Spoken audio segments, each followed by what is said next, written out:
Alors la série ST2S, c'est quoi? Eh bien, c'est la série Sciences et technologies de la santé et du social. Donc c'est une série qui affiche clairement une ambition de poursuite d'études pour les élèves vers des métiers et des formations d'avenir. C'est une série qui propose une double culture, à la fois sanitaire et sociale. Une culture qui va permettre aux élèves de questionner l'homme et son environnement par une exploration croisée des domaines de la santé, du vivant, de l'environnement, mais aussi du fonctionnement des groupes sociaux et de la cohésion sociale. Cette série va permettre vraiment une prise de recul sur l'actualité qui est très croisée dans les enseignements, de comprendre le fonctionnement du corps humain, le fonctionnement de pathologie, mais aussi des questions de sécurité, des questions d'environnement, de développement durable, et de comprendre finalement comment tout cela dans la société se rejoint, se regroupe, et ce qui est mis en place pour répondre aux besoins des populations. Voilà. Comment la société s'organise pour améliorer les questions de santé des personnes, leur bien-être, mais aussi favoriser la cohésion et l'égalité sociale. C'est une série qui vise à former des citoyens responsables, autonomes, qui devront faire des choix, et des choix qui auront une incidence individuelle ou collective dans les domaines de la santé, de l'environnement, de l'équilibre social, du vivre ensemble.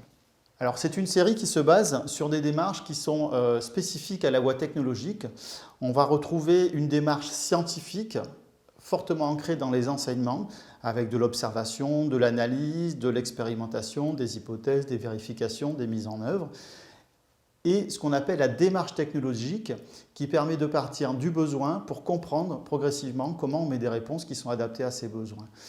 Et cette démarche part du réel, elle part du concret. C'est vraiment une spécificité de la voie technologique et de la série ST2S. On part du concret, de ce que les élèves vont comprendre pour progressivement aller vers quelque chose d'un peu plus abstrait. C'est ce qui donne du sens aux enseignements et permet de les contextualiser. Comment cet enseignement va se traduire? Eh bien, on va retrouver dans la série ST2S de la classe entière, mais aussi du travail de groupe, notamment dans des groupes à effectifs réduits, qui vont permettre aux élèves d'échanger entre eux, de travailler ensemble, de coopérer, et dans lequel les enseignants vont vraiment se positionner en accompagnement. Accompagnement dans la démarche, dans la méthode, dans les outils, mais aussi accompagnement vers l'orientation. Les enseignants sont beaucoup plus avec et à côté des élèves, et on évite de faire des cours trop frontaux. Les élèves vont travailler les compétences orales, l'autonomie, la méthodologie de recherche, la méthodologie de projet. Voilà.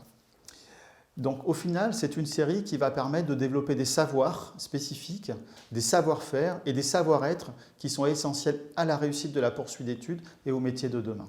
Au niveau des enseignements, les élèves vont avoir en classe de première 3 enseignements de spécialité: sciences et techniques sanitaires et sociales, physique-chimie pour la santé et biologie, physiopathologie humaine. Et ensuite 2 en classe de terminale, sciences et techniques sanitaires et sociales et chimie, biologie, physiopathologie humaine pour la santé. Alors, ces enseignements qui vont être associés aux enseignements généraux du tronc commun vont favoriser les compétences transversales, l'aptitude à travailler en équipe, en autonomie, la réflexion critique sur les thématiques du secteur sanitaire et social. On va retrouver dans le tronc commun notamment les enseignements de mathématiques qui sont maintenus, mais aussi français, enseignement moral et civique, histoire-géographie, philosophie, éducation physique et sportive, etc. Et bien entendu les langues vivantes. Par exemple, nous avons un certain nombre de jeunes qui sont aujourd'hui devenus infirmiers et qui exercent après 3 années d'études en soins infirmiers, mais d'autres qui ont continué leurs études et qui se sont spécialisés, qui sont devenus infirmiers anesthésistes, infirmiers de bloc opératoire par exemple. On a d'autres qui se sont orientés vers des filières sociales et qui exercent aujourd'hui en tant qu'éducateurs spécialisés, éducateurs de jeunes enfants par exemple. Et puis certains qui sont passés par la filière BTS, licence professionnelle, qui ont travaillé, qui sont revenus ensuite sur des masters et qui aujourd'hui exercent des métiers autour de l'encadrement. Et puis nous avons des jeunes qui sont passés par des filières, je dirais, plus classiques universitaires et que l'on peut très bien retrouver aujourd'hui dans des masters métiers d'éducation ou dans les métiers du professorat et de l'enseignement. C'est une formation exigeante et c'est une vraie série scientifique. Scientifique, dans le nom, sciences et technologies de la santé et du social. Et derrière, on a un volume consacré aux enseignements scientifiques qui est conséquent, plus du 2/3 de la formation. Et quelles sciences? On va retrouver les sciences humaines, les sciences sociales, mais aussi les sciences physiques et chimie. On va retrouver les mathématiques du tronc commun qui sont maintenues. On va retrouver les sciences autour de la biologie humaine pour un volume vraiment très conséquent.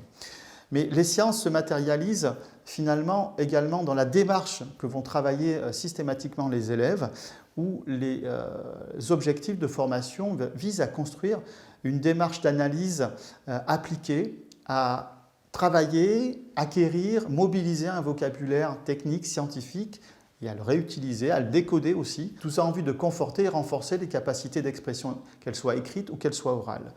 On a vraiment la démarche du raisonnement scientifique qui est régulière, permanente dans la série, et qui est aussi contextualisée et qui part systématiquement du réel. Ce sont des sciences qui sont appliquées aux questions de santé, aux questions sociales et à l'environnement.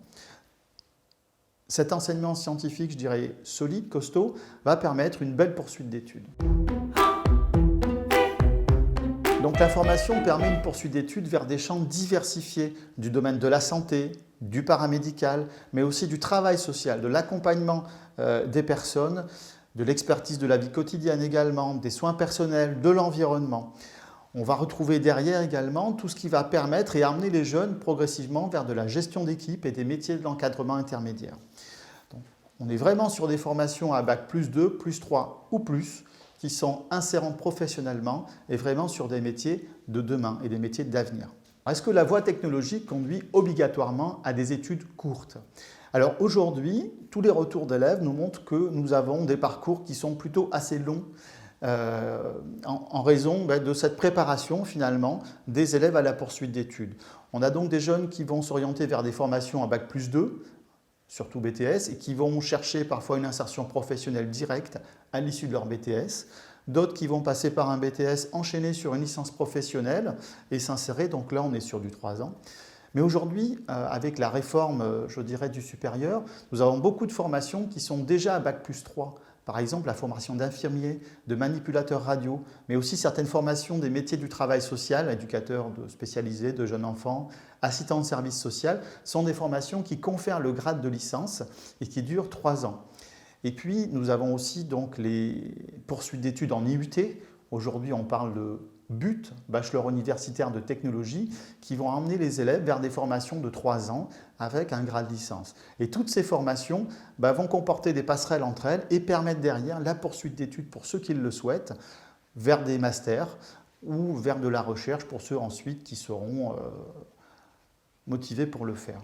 Ce qui est important de comprendre, c'est qu'une fois lancés dans la poursuite d'études, les élèves réussissent. Qu'est-ce que le TLV? C'est l'enseignement technologique en langue vivante. Est-il spécifique à la voie technologique? Oui, c'est vraiment une spécificité de la voie technologique et depuis la réforme du lycée qui concerne la série ST2S. Alors, de quoi s'agit-il? Il s'agit finalement du croisement entre un enseignement de langue et un enseignement de spécialité. Cela va permettre donc de créer du lien entre les deux enseignements, de permettre aux élèves de passer la barrière de la langue et puis surtout d'ancrer l'apprentissage de la langue dans quelque chose de concret, de réel que les élèves vont comprendre.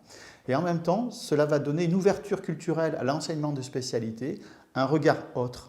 Et c'est un enseignement qui est très apprécié, à la fois des équipes pédagogiques, des professeurs, des élèves.